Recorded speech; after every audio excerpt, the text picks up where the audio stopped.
Hola, buenos días a todos. Soy Joaquín Cabrera, oncólogo radioterápico en el Hospital Universitario de Badajoz. Como oncólogo, obviamente, me dedico al tratamiento del cáncer en general, pero además dentro de la especialidad de la oncología, prácticamente desde el principio de mi dedicación a esta especialidad, me he dedicado sobre todo al tratamiento del cáncer de pulmón y el cáncer de garganta, de los tumores de otorrino, que son dos tumores especialmente ligados al uso del tabaco. Así es que, bueno, este es un tema que me interesa especialmente por ese motivo, personal y profesional. Bueno, voy a dar una pequeña charla que me hubiera gustado darla en persona, allí con ustedes, y así saludar a los amigos que hace años que no veo, pero bueno, por motivos personales no me va a ser posible viajar, que lo hubiera hecho con mucho gusto. Bueno, pues vamos a empezar.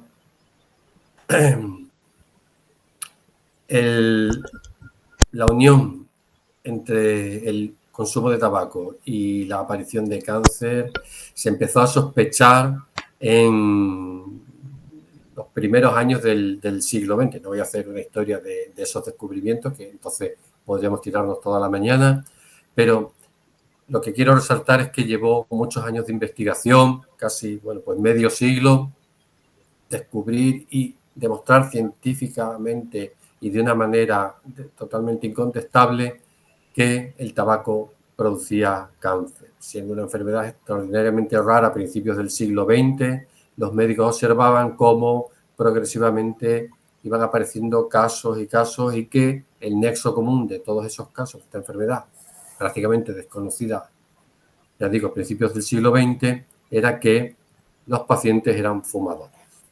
Una serie de estudios de epidemiología y luego de estudios de laboratorio permitieron demostrar, ya digo, de una forma incontrovertida, que el tabaco producía cáncer, y luego ya se ha demostrado otras muchas enfermedades. De tal manera que a mitad del siglo pasado, del siglo XX, en el año 54, la Asociación Americana contra el Cáncer estableció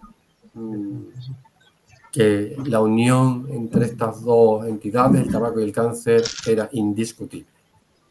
Desgraciadamente, eso no sirvió para parar el consumo del tabaco, porque, bueno, ahora que estamos tan habituados a oír todos los días de las fake news, de las noticias falsas, de la desinformación, bueno, pues eso ha existido siempre, de toda la vida, y la industria tabaquera, desde luego, fue durante todo el siglo XX una experta en utilizar y manipular la información científica disponible sobre los efectos perniciosos del tabaco para continuar vendiendo su producto. De tal manera que no ha sido hasta ya tardíamente en el siglo XX, años 80 sobre todo, que verdaderamente se ha tomado una conciencia a nivel gubernamental y legislativo para disminuir el consumo de tabaco y promover hábitos de salud en la población. Desgraciadamente estamos lejos de que el tabaco desaparezca del consumo humano, pero bueno, vamos en el camino correcto.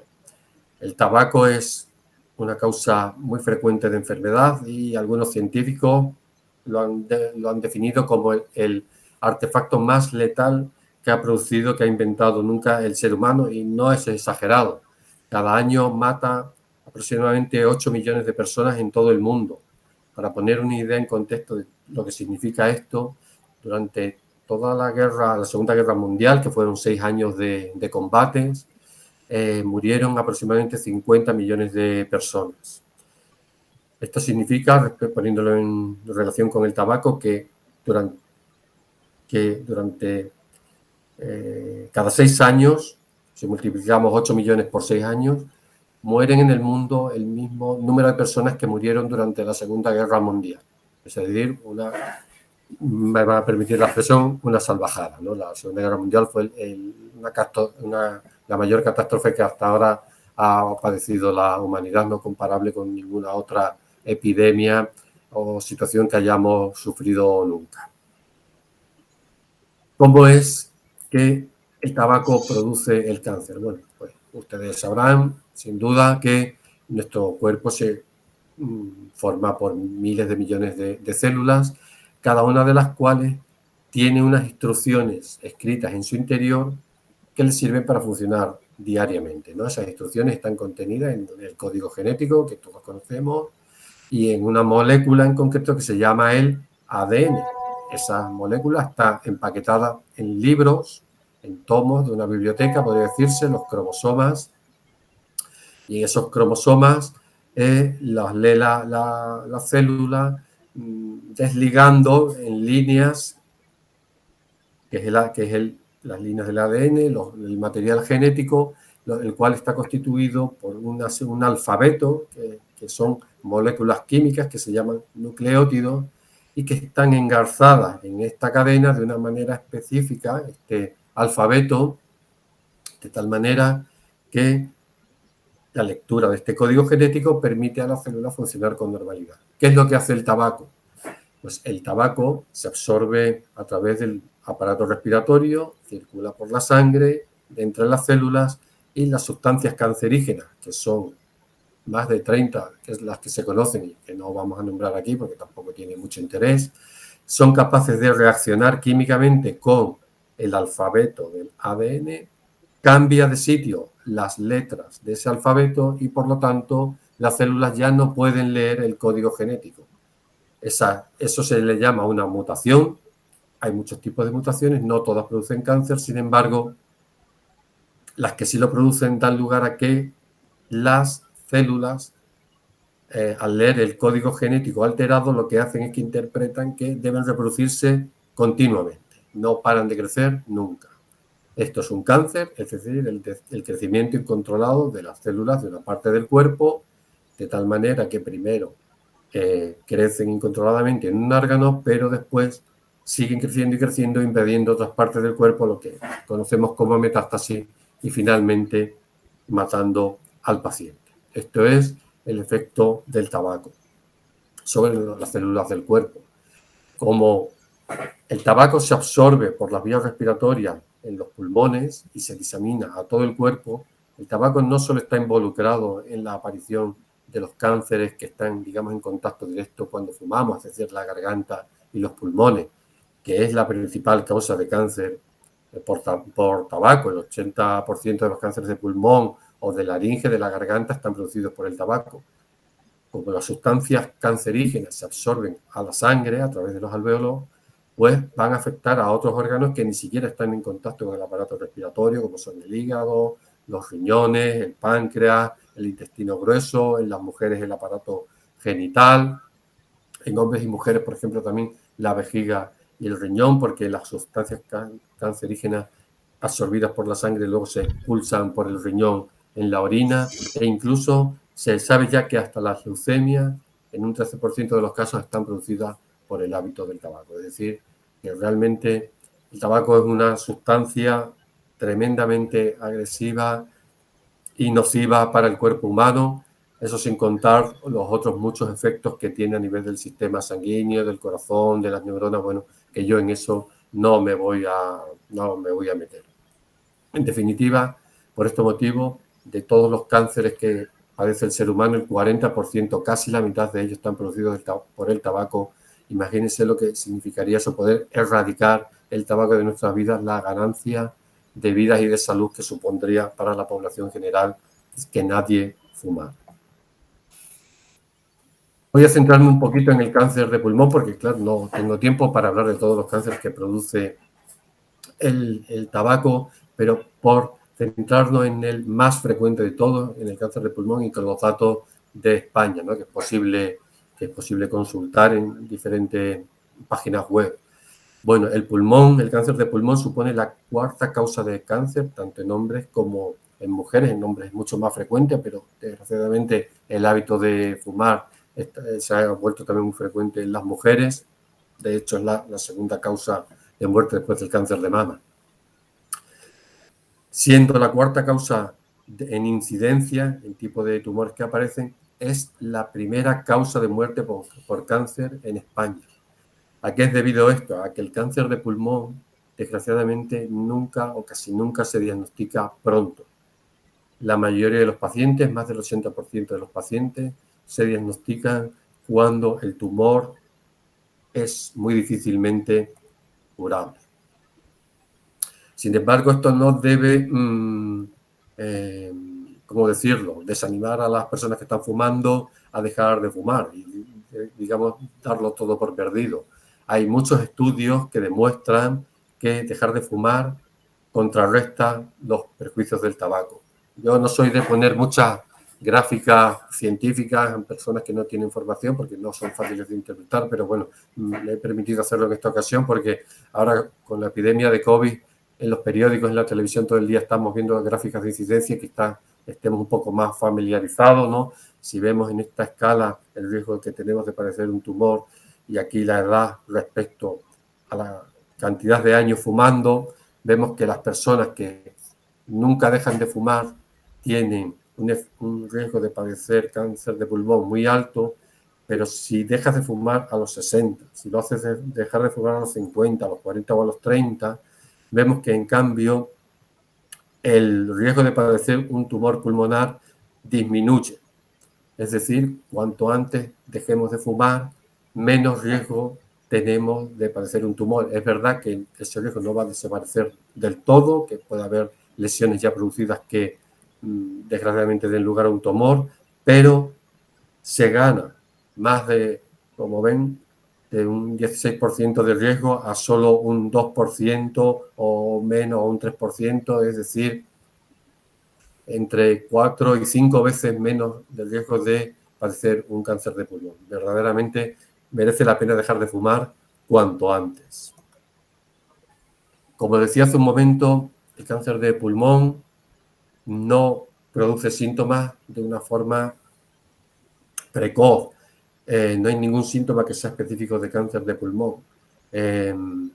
Y eso lleva a que los pacientes, como he dicho, se diagnostiquen tarde.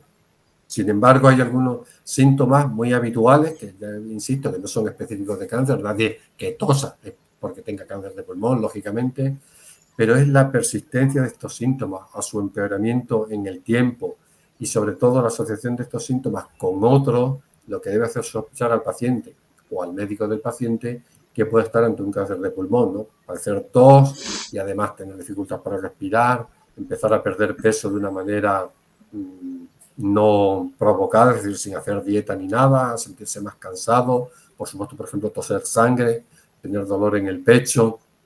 Son síntomas que, si persisten en el tiempo, deben hacernos sospechar que el paciente, sobre todo si es fumador, puede tener un tumor pulmonar. Lo más importante en el cáncer de pulmón, como digo, es la prevención. Sin embargo, la prevención más fácil, que es dejar de fumar, es de momento la más difícil de hacer por la intensa propaganda del consumo del tabaco y las costumbres sociales que hay. Tenemos otros sistemas de prevención en la medicina que deberían ponerse en marcha. Una simple radiografía de tórax puede evidenciar, como vemos aquí, como he señalado, un tumor pulmonar. Sin embargo, este tumor ya es grande para recibir un tratamiento probablemente curativo. Esta etapa de la enfermedad no es la que queremos diagnosticar. Queremos diagnosticar estas otras. Es decir, tumores muy pequeños que apenas miden el centímetro, que miden milímetros, que son detectables solo mediante TAC de baja energía. Estos TAC todavía es verdad que no están disponibles para toda la población, pero toda la evidencia científica que se está publicando va en el mismo sentido.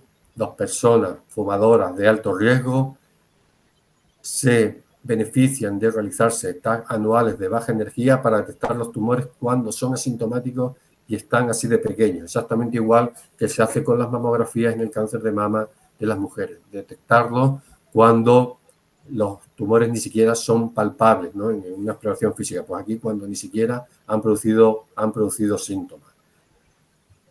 No hay programas, insisto, todavía para el diagnóstico precoz del cáncer de pulmón, pero en pocos años esto va a ser una demanda, una realidad que deberá ponerse en marcha.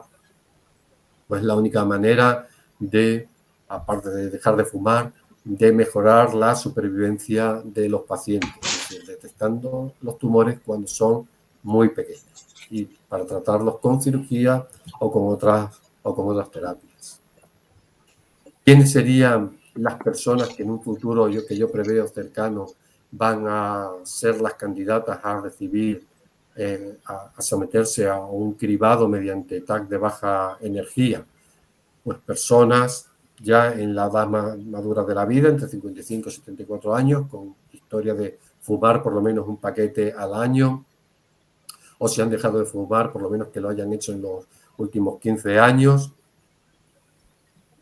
así como también los fumadores activos o fumadores de menos de 15 años. En este grupo de pacientes es beneficioso hacerse este tipo de pruebas, es decir, tampoco hay que hacérselo a toda la población, a los que no son fumadores o a los fumadores pasivos.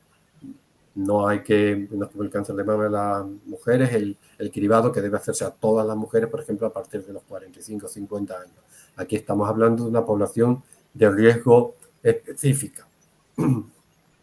El diagnóstico precoz y el dejar el hábito de tabaco mejorará la supervivencia de los pacientes más de lo que están haciendo los avances médicos oncológicos en las últimas décadas. Y sobre eso solo quiero dar un par de pinceladas, puesto que tampoco se trata aquí de dar un detalle exhaustivo de cómo es el tratamiento del cáncer de pulmón o de otros tumores. Pero sí quiero resaltar dos grandes avances que se han producido en los últimos 10 años. Uno de ellos, que bueno, compete a mi especialidad, la radioterapia, es la llamada radiocirugía pulmonar, que es una técnica de alta precisión que permite administrar en muy pocas sesiones, habitualmente 3 o 5, un tratamiento curativo con los mismos resultados exactamente que la cirugía pulmonar, sin necesidad de abrir al paciente, por eso se le llama radiocirugía, sin ningún tipo de intervención y con prácticamente ningún efecto secundario ahora con las técnicas que hay. Este es además un tratamiento que desde el año pasado, desde 2000, bueno, ya han pasado 2 años casi, 2019 empezamos a hacerlo aquí en el Hospital Universitario de Badajoz con los nuevos aceleradores de la Fundación Amancio y estamos teniendo, bueno, pues unos grandes resultados para tumores diagnosticados en sus etapas más precoces.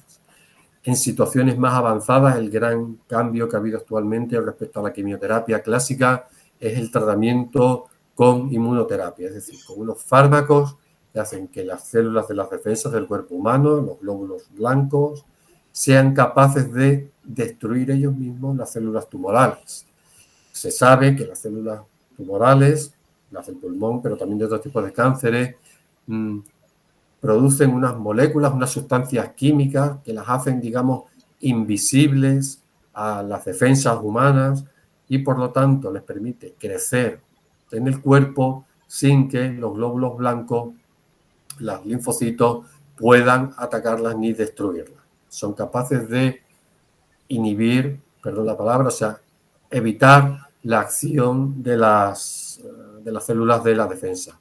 Pues bien, desde hace unos años se descubrió, unos 10 años aproximadamente, que administrando unos anticuerpos se podían destruir estas sustancias que produce la célula tumoral, de tal manera que entonces ya sí se vuelve visible y sensible a los glóbulos blancos y son nuestras propias defensas las que van a destruir el tumor. No es la quimioterapia, no es la radioterapia y no es la cirugía, es el propio organismo el que es capaz de atacar el tumor y curarlo. Esta situación ahora este tipo de tratamiento, quiero decir, se está empleando ahora, sobre todo en pacientes que tienen tumores avanzados, y se está investigando para utilizarlo también como tratamiento en las situaciones más precoces e iniciales.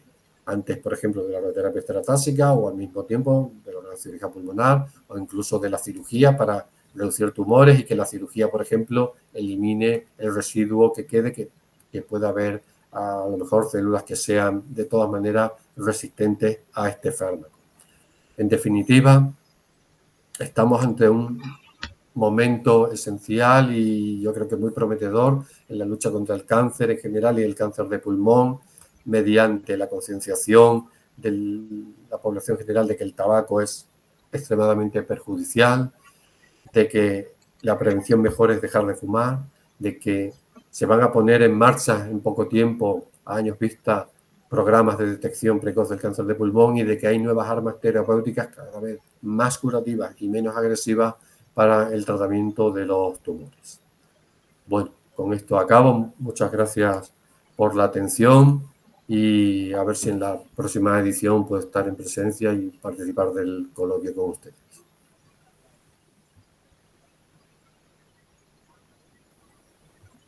Muy bien, muchas gracias, Joaquín. La verdad es que muy cortita y muy bien explicada. Yo creo que te van a entender perfectamente, ¿no? Vale, sí. Y sobre todo con esa esperanza de la radiocirugía poco Pulmonar, invasiva, sí, ¿no? sí, la verdad es que es un gran avance que llevamos 2 años haciéndolo, que antes teníamos que mandar los enfermos a Madrid o a Salamanca, pero ya que encima eso era horroroso, porque imagínate, bueno, pues enfermos de tu área, de allí de la Siberia, de la Siberia. Llerena, todo esto, como 400, 500 kilómetros para los tratamientos, personas mayores, porque esto son comorbilidades, bueno, un horror, la verdad es que y con muy buenos resultados. Y luego la inmunoterapia es que ha sido supuesto otro avance brutal, vamos, que es lo único que ha mejorado la supervivencia de los pacientes ahora en los últimos 10 años. Así que muy bien, sí. ¿Y da igual el tipo celular o hay algunos que sean más específicos para la radiocirugía o...?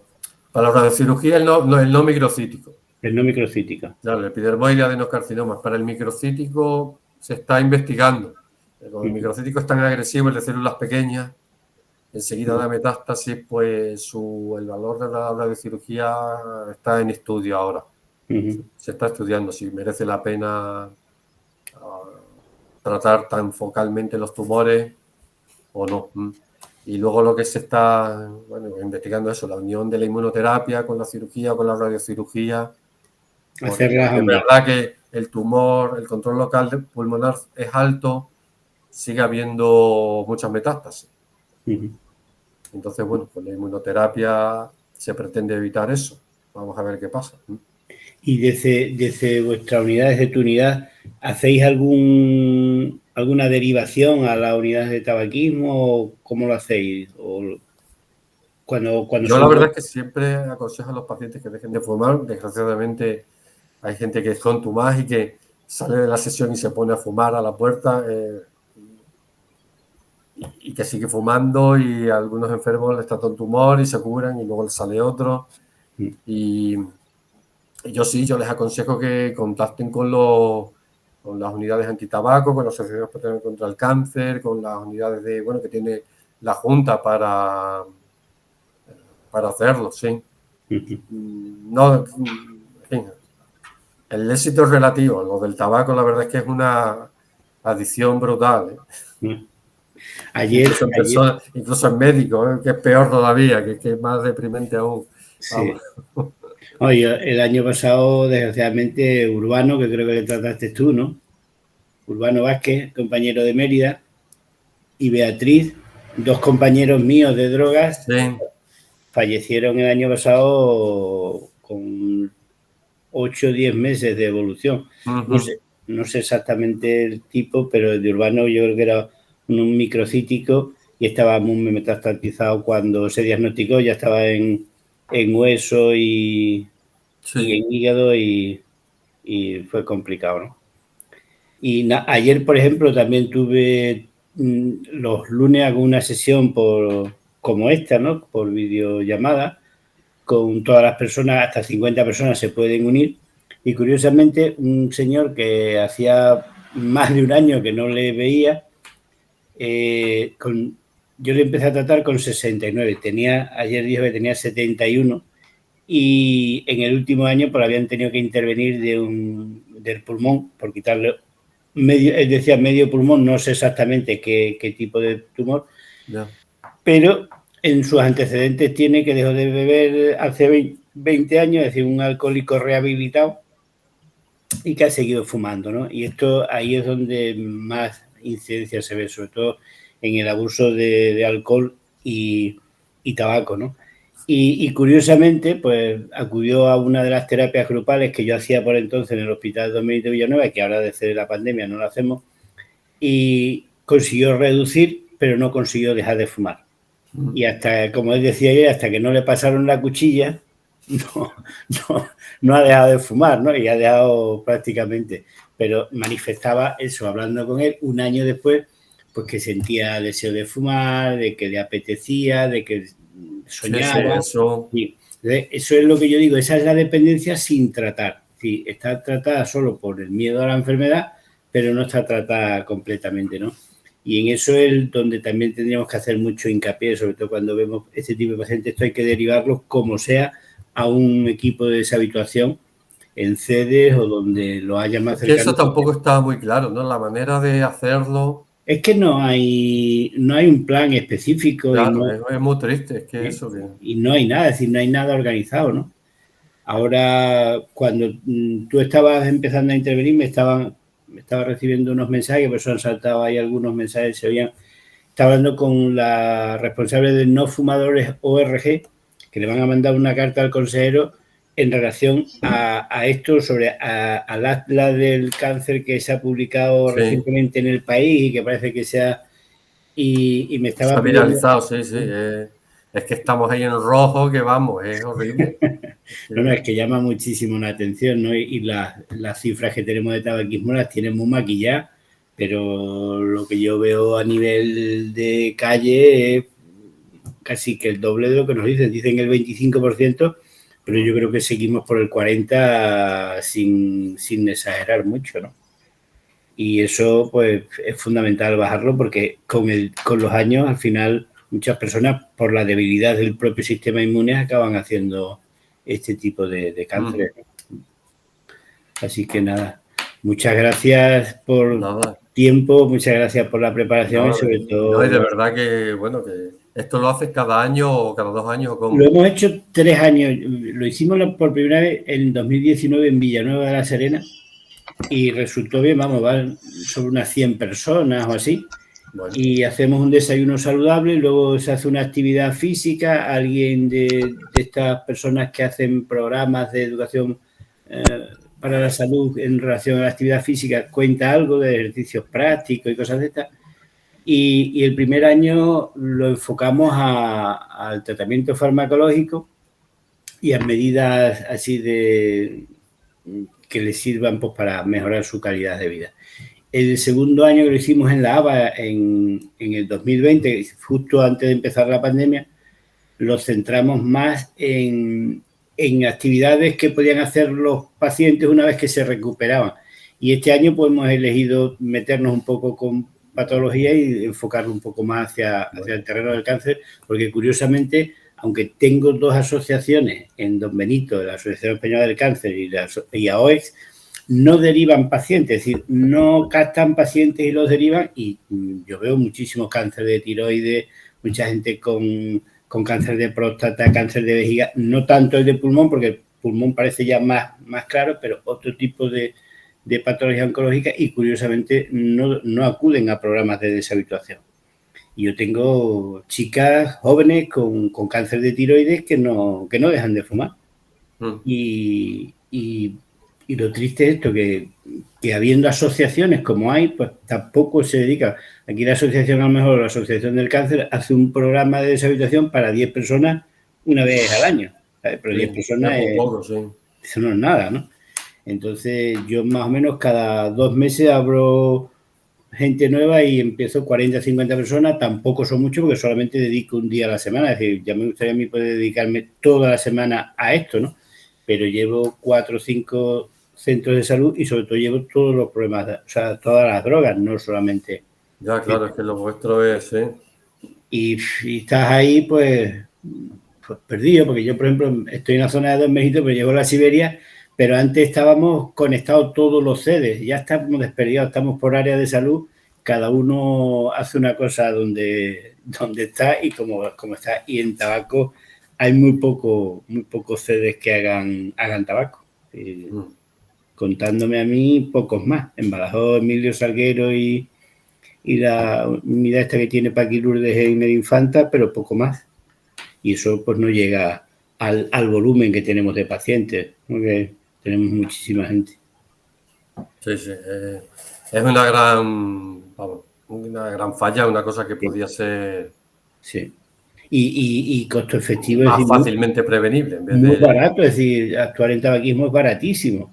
Sí, pero no, esto no vale nada, porque tienes los profesionales, no tienes que utilizar grandes medios, no tienes que utilizar grandes herramientas farmacológicas, es decir, esto vale relativamente poco. Lo que pasa, claro, que dejan de gastar, como yo digo, el que deja de fumar deja de gastar. Y yo creo que eso no interesa. No, vamos. Así que nada. No, que hay intereses creados, ¿no? Sí, sí, hay muchísimos intereses creados.